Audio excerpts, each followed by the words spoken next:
Hey guys, welcome back to JT's Record Room.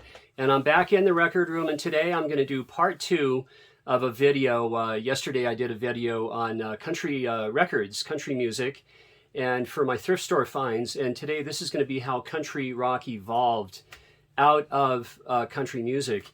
And oh yeah, hang on a second. I am back into the good stuff.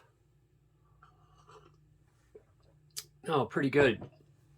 You know, a couple weeks ago, something never happened to me. I was drinking a lot of coffee doing these videos, and I had high blood pressure, and it went away. You know, no worries. But it's because too much coffee and a lot of salty homemade salsa and chips and all that business. So yeah, but you know, as the wise old Buddhist monk once said, you only live 1,000 times. So you know, but then again, I like it here. I'm sticking around. So, hey, let me get right into it for the records.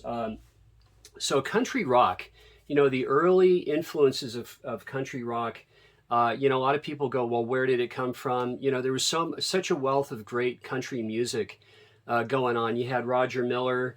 I just did a little video. You can't touch on it all. You had so many great artists. Even Dean Martin was singing country music. But early on, you really got to attribute country rock, and I'm going to show a lot of people don't talk about this. This is the Beatles. And with the Beatles, I mean Ringo Starr singing Act Naturally in 1965. Just amazing. And you know, evidently a fella who threw me a comment the other day, he mentioned how Ringo was getting all the Buck Owens albums back in 65, 64. And so for Act Naturally to go onto a Beatles record, such a huge band, I mean, I cite this as a very, very early influence of country rock, definitely. And then next, you know, with the Byrds on Turn, Turn, Turn from late 1965, early 66, Chris Hillman, who came out of the bluegrass act called the Hillman, really wanted to do Satisfied Mind. You know, hey guys, let's do Satisfied Mind on our record. Well, they allowed it, they did it, and Satisfied Mind, the great Porter Wagoner song, is on Turn, Turn, Turn by the Byrds. That's such a early influence. And next, really for me, would be this man right here. When he quit the Byrds, that would be Gene Clark, joining up with the Gosden brothers. And Vern Gosden, one of the greatest country vocalists of all time, right up there with George Jones. If you don't know what I'm speaking of with Vern Gosden, you got to check him out. I mean, Vern Gosden is just so amazing. And little did Gene know that, you know, he was such an original, such a great songwriter, that he was creating a new genre of country rock. He was just being Gene, you know. So yeah, so Gene Clark. And you know, next I'm going to have to talk about Graham Parsons. Now, when Graham, his first band was the International Submarine Band, and that came out about 9 or 10 months after Gene Clark with the Gosden brothers. But both these guys, Gene and Graham, really kickstarted country rock for real. So yeah, Graham Parsons, ever so great. And of course, Sweethearts of the Rodeo is just such a phenomenal album. And he really did kind of have to talk the boys into, especially Roger McGuinn, that this is what we should do. And Roger listened, you know, the brilliant mind and musician that Roger McGuinn is. And they went ahead and did Sweethearts of the Rodeo. But so next up, guys, now this is somebody who's not talked about too often in country rock, that is. And here's a teen heartthrob from the early 60s, late 50s, and that would be Rick Nelson. Now this record, guys, is from early 67. And this is Bright Lights in Country Music, Rick Nelson. It's not one of my favorite of his, but here he did it. He crossed over and did this, and it really kickstarted a country rock genre for him. and for a lot of other artists to take note from him. And so many great songs on here. Truck Driving Man, You Just Can't Quit, Louisiana Man.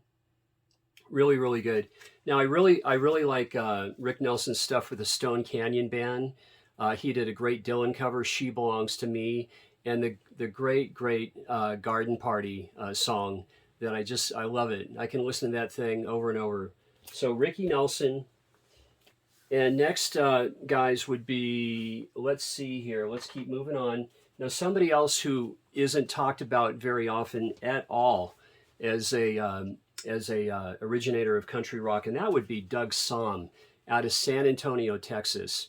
And, he came to San Francisco, and, I mean, right on this, there's Nuevo Laredo on here. He had a Tex-Mex thing going on, him and Augie. I mean, really, really so cool. Even the hit song Mendocino, it all has a country Texas Tex-Mex feel to it. Such a huge influence for country rock music.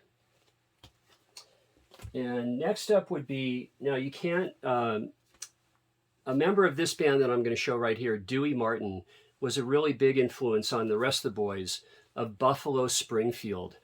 And this is also a huge influence on country rock music. So very good. I mean, I really would have liked to show the very first album, the black cover with the film around the border. But, this is what I have. So, Go and Say Goodbye. There's a number of songs on here that, are so country tinged. I mean, A Kind Woman, even from Richie Furay. Yeah, anyhow, Buffalo Springfield. And, next, and to talk about Gene Clark, when Gene teamed up with Doug Dillard, I mean, it was just on as far as country rock goes. And both these guys are Missouri boys. I mean, I'm sure they had a blast hanging out together. So, you have the fantastic expedition of Dillard and Clark. And this record came out in early '68. So such a big influence. But, really the biggest influences were the Beatles and the Byrds and I'm getting there. Hang on. And this guy, Bob Dylan. Now, of course, John Wesley Harding came out first. And, it's country rock. Definitely. But once Nashville Skyline hit, it was all over. We were all, our ears perked up and we listened. And, this album just plays good from, first track to the last track. Girl from the North Country. And, it's the duet with Johnny Cash. So good. Nashville Skyline Rag. To Be Alone with You. I Threw It All Away. Peggy Day. Lay Lady Lay. One More Night, Tell Me It Isn't True, Country Pie, Tonight I'll Be Staying Here With You. Yeah, Bob Dylan. John Wesley came out in '67, and this, I believe, is early '69. I'm pretty darn sure about that. Also, I got to give honorable mentions to the Everly Brothers with their Roots album. That was really huge. And then the Beau Brummels from San Francisco got into the act with Bradley's Barn. That was from 1968. And I have to mention Kenny Rogers in the first edition. I mean, they were just straight up, they were a fusion of everything. Rock, country, that morphed into country rock. I mean, they're just fantastic in the early days of Kenny Rogers. So let me keep moving. Now, here's somebody from Arizona, and that would be Linda Ronstadt with the Stone Ponies. And such a big folk country rock influence early on and all through her career, actually. So Linda Ronstadt, really, really fantastic. Here are the tracks.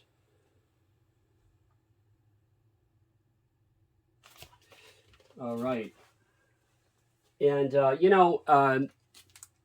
I have Sweethearts of the Rodeo, but I wanted to show this album, Untitled, because of the great Clarence White. So fantastic. Clarence played with Gene Clark. and he was a member of the Byrds. Such a great, great guitarist and artist, and died too soon. I believe around 1973, tragic accident. He was finishing a gig, loading his amp and guitar into the back of a car, and a drunk driver just sideswiped him and killed Clarence. Really a shame. So here's the tracks on that. I also want to mention Poco. Poco was such a big, from 1969, especially Picking Up the Pieces. I mean, that really spurred country rock on as well. And next, again, Graham Parsons, one of the godfathers, grandfathers of country rock. Once they formed the Flying Burrito Brothers together with Chris Hillman from the Byrds and Michael Clark. Sneaky Pete Kleinow is on this as well. What a wonderful band. And I love the Burrito Brothers. And here's that iconic photograph from the back.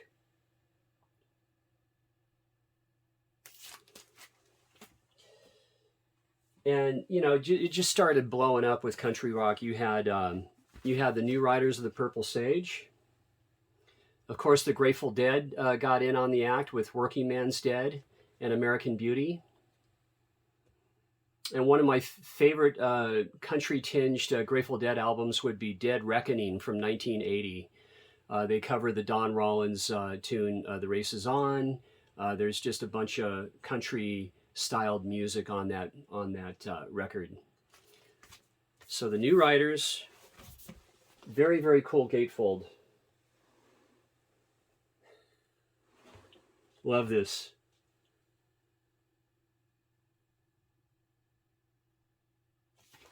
All right. And here's another female artist that is just so tied into Graham and country music, and that would be the great Emmylou Harris. And this is Elite Hotel. Pieces of the Sky I love, but Elite Hotel has got to be my favorite of hers. And you have Sin City, the Graham Parsons, Chris Hillman pen song.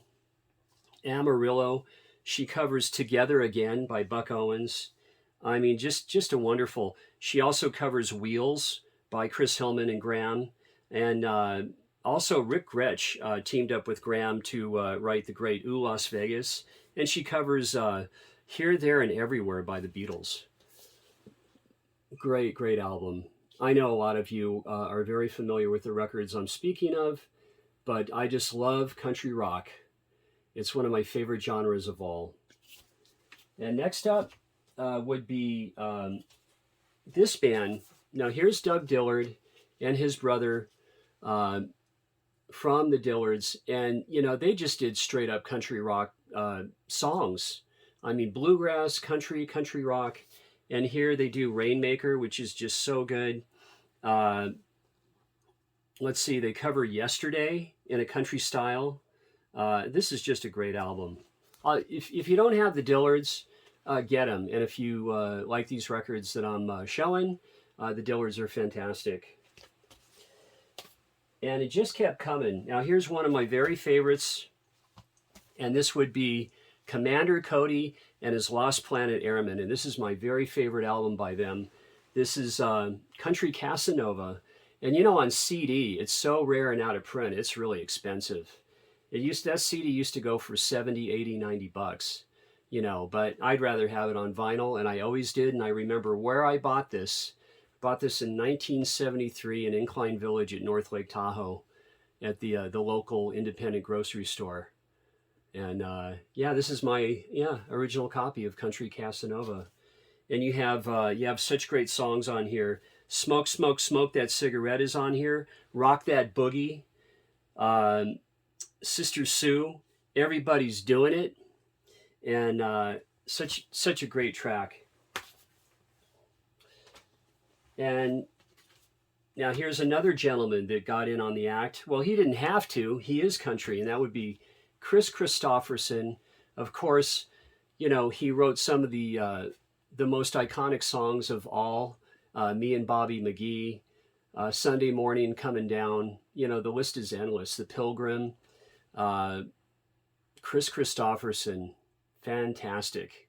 And when he teamed up with Rita Coolidge, they put out a couple of very good duet albums as well. So here's Kris, and here's the tracks on that. And another band that I really love from that era, they used to open up for a lot of the big names in the Fillmore West in San Francisco, and that would be Mason Proffit. They were out of Chicago. Mason Proffit, just a wonderful country rock band. Here's the tracks. Okay, and just a little bit more.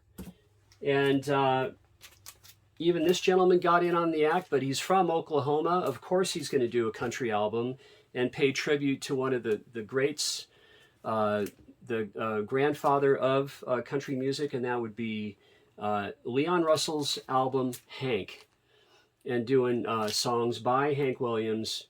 And this is a really cool album. It really is.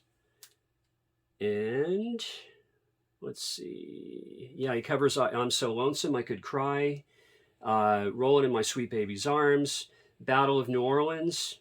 He finishes Well, Lost Highway, the great Hank Williams song. And here's Leon on the back.